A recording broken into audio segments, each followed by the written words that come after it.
Hello guys, இந்த வீடியோவில் பார்த்தீங்கன்னா கலர் கிரேடியன்ட் வந்து எப்படி பண்ணலாம் அப்படின்னு பார்ப்போம். ஸோ நான் வந்து ஷேடிங் டைப் போயிட்டு ஸோ இதில் வந்துட்டு நான் வந்து கலர் ரேம்ப் வந்து ஆட் பண்ணிக்கிறேன். ஸோ இது வந்து பார்த்தீங்கன்னா அதில் ஆடில் போயிட்டு கன்வெர்ட்டர்னு இருக்கும், இதில் போயிட்டு கலர் ரேம்ப் இதை வந்து நான் ஆட் பண்ணிக்கிறேன். நான் அந்த கலர் ரேம்பை வந்து பிரின்சிபல் பிஎஸ்டிஎஃப்ல வந்து கனெக்ட் பண்ணிக்கிறேன். அதுக்கப்புறம் பார்த்தீங்கன்னா நான் வந்து டெக்ஸ்டர் கோஆர்டினேட் வந்து ஆட் பண்ணிக்கிறேன். ஸோ நீங்கள் வந்து ஒவ்வொரு இதையும் போயிட்டு வந்து தேட வேண்டியதில்லை, இல்லை சர்ச்னு ஒரு ஆப்ஷன் இருக்கும். ஸோ இதில் வந்து உங்களுக்கு என்ன வேணுமோ அதை வந்து நீங்கள் வந்து டைப் பண்ணாலே உங்களுக்கு வந்து இதில் வந்து ஷோ ஆகும். நான் இப்போ வந்து டெக்ஸ்டர் கோஆர்டினேட் வந்து நம்மளுக்கு தேவை. ஸோ டெக்ஸ்டர் கோஆர்டினேட் ஸோ இப்போ வந்து டெக்ஸ்டர் கோஆர்டினேட்னு டைப் பண்ணோன்னா எனக்கு டெக்ஸ்டர் கோஆர்டினேட் வந்து ஷோ ஆகிடுச்சு.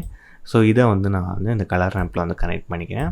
ஸோ இப்போ பார்த்தீங்கன்னா அந்த கலர் ரேம்பில் வந்து வேல்யூஸ் அட்ஜஸ்ட் பண்ணேன்னா பார்த்தீங்கன்னா எனக்கு ஒரு சைடில் மட்டும் ஒரு மாதிரி ஷேடிங்காக இருக்கும். அதாவது நம்ம பிளானட்ஸ்லாம் பார்த்தீங்கன்னா சூரிய வெளிச்சம் படுற இடம் மட்டும் பிரைட்டாக இருக்கும், இன்னொரு சைடு வந்து டார்க்காக இருக்கும். அந்த மாதிரி ஒரு எஃபெக்டை வந்து இது கொடுக்கும். ஸோ உங்களுக்கு வந்து நான் அந்த வேல்யூஸ் அட்ஜஸ்ட் பண்ண உங்களால் அதை பார்க்க முடியும். ஸோ அதே மாதிரி பார்த்தீங்கன்னா இதோட கலர்ஸே நம்ம வந்து சேஞ்ச் பண்ணிக்கலாம்.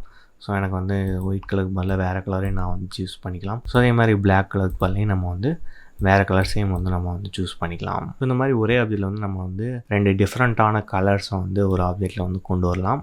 ஸோ இந்த மாதிரி தான் பார்த்தீங்கன்னா நம்ம வந்து கலர் கிரேடியன்ட் ஆப்ஷன் வந்து யூஸ் பண்ணிக்கலாம்.